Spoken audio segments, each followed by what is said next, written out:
Get ready for an exciting adventure as we explore a game of Magnus Carlsen when he played with 100% accuracy just like the Stockfish 15, which is the current top chess engine in the world. And this brilliant game happened not in some last couple of years, but in the year 2004 when Magnus was just a 13-year-old kid. So without a further ado, let's quickly dive into this game.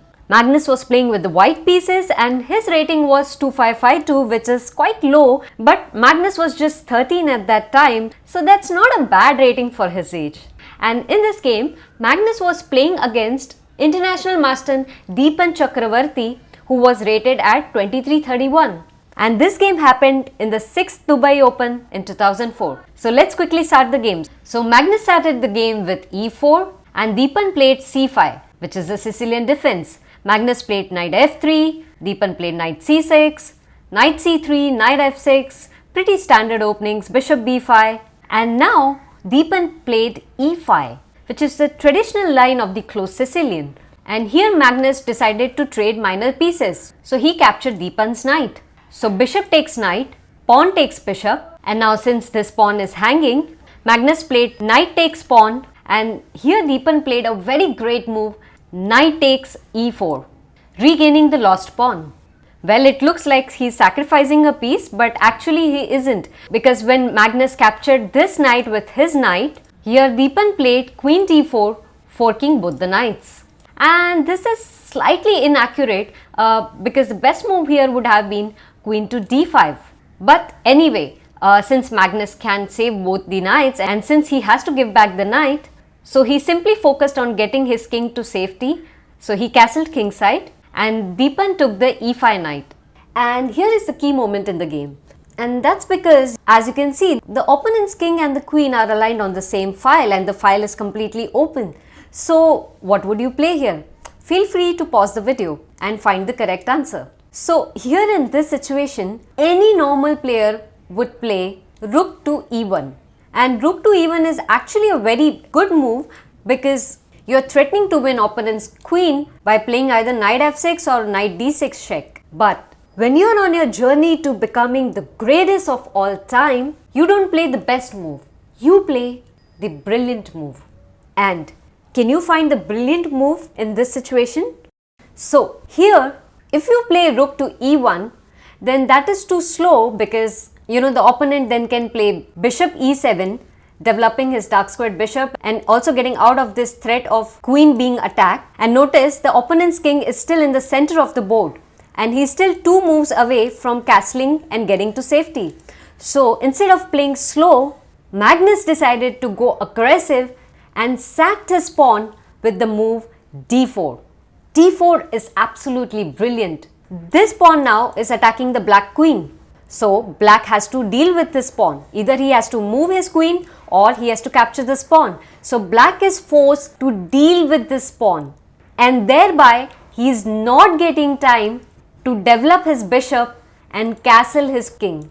Also what this move does is that it has now opened up the lines for this dark squared bishop, and with this dark squared bishop, this rook coming here and this queen wide open over here, with black king still in the center of the board, black is going to have very tough time dealing with Magnus' deadly attack. And here Deepan took the pawn with his pawn, which opens up lines for his bishop, as well as he has now gotten rid of his double pawns on the c file. And now Magnus played rook to e1, threatening to win black's queen in the next move. And here Deepan played bishop e6, which is kind of an okay move. A better move would have been bishop to e7 and then castling kingside, because the pawns on the king side are still intact and they would provide better protection to the king here. Also, Magnus has castled kingside too, so there are less chances of dealing with a kingside attack here. But Deepan played bishop e6. So I don't know what Deepan was thinking here. Was he planning to castle queenside? The king would be slightly open here and I'm not too sure about this. And now Magnus immediately took advantage of black's last move and he played bishop to g5, developing his dark squared bishop and now stopping the opponent king to castle on the queen side. And here Deepan really started feeling the heat. he was really feeling the pressure of having to deal with such a situation when his king is stuck in the middle of the board and white's pieces are so active in the game that he got tensed and he made a blunder move, bishop to e7. And why this is a blunder, you may think? Well, because now Magnus can play the crushing f4, fortifying this bishop one more time as well as attacking black's queen. Now black played queen to d5 so that he could still protect his pawn on d4, and now Magnus played bishop takes bishop, king takes bishop, and now the black's king has lost the right to castle and it will take him around 3 moves, 1, 2 and then king here to actually get to safety. And now here just imagine for a moment that if this light squared bishop was not sitting over here but somewhere else on the board, then what would have you played? You would have played knight to c3, revealing a discovered check on the king while attacking black's queen, right? But unfortunately, this bishop is not letting your dream come true. So what do you play as white? Well, the answer is simple.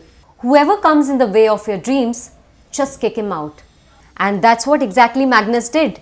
He played f5, attacking this bishop and luring him to capture this pawn. If bishop takes pawn, then you can easily fulfill your dream of winning this queen by playing knight to c3 check. So therefore, black cannot capture this pawn with his bishop. So black captured with his queen, which is the best move in this scenario, but that leaves this poor guy undefended over here. So Magnus immediately took the pawn. So queen takes pawn, and now white's queen is also very active in the game and is sitting in the center of the board and is eyeing the weak g7 pawn over here. It now has access to this hole on d6 with the knight guarding the square. It has now access to this b4 square from where it can check the black king and make his life miserable. So all in all, one pawn sacrifice on this square made Carlsen's game much more stronger with a great winning advantage. Also, do not forget about this rook on the a1. He is now ready to come on the d1 square and join the rest of his army to create a deadly attack on the black king. Black obviously can't let this happen, so he tried playing queen to d5, offering a trade of queens. But that's a big mistake because Magnus now played queen b4 check, Deepan blocked with c5, knight takes pawn, a5 attacking the queen. If queen comes to c3 square, then white's knight would be in trouble after rook to c8 square, pinning the knight to the queen. So that is why Magnus got his queen to the a3 square. Black plays queen d4 check, king goes to h1, queen to b4, again offering Magnus a trade of queens because he surely knows that his attack is deadly and he will not be able to survive this attack. So he desperately wants the queens to go off the board. But Magnus refuses to trade queens and gets his queen to the e3 square, doubling up pressure on the e file along with his rook, as well as attacking on this poor bishop pinned over here. And here Deepan really couldn't take this pressure, this deadly attack on black's king, because no matter what he plays here, how hard he tries, he's gonna lose. And that is why Deepan here resigned in the game. So this is Magnus Carlsen at the age of just 13 playing a 100% accurate game. Which now brings me to the question of the day. So my question is, have you ever played a perfect game with a 100% accuracy score? If not, then what is your highest accuracy score till date? Let me know your answers in the comments box. And before signing off, do like this video and hit that subscribe button to watch and learn from more of such interesting chess games.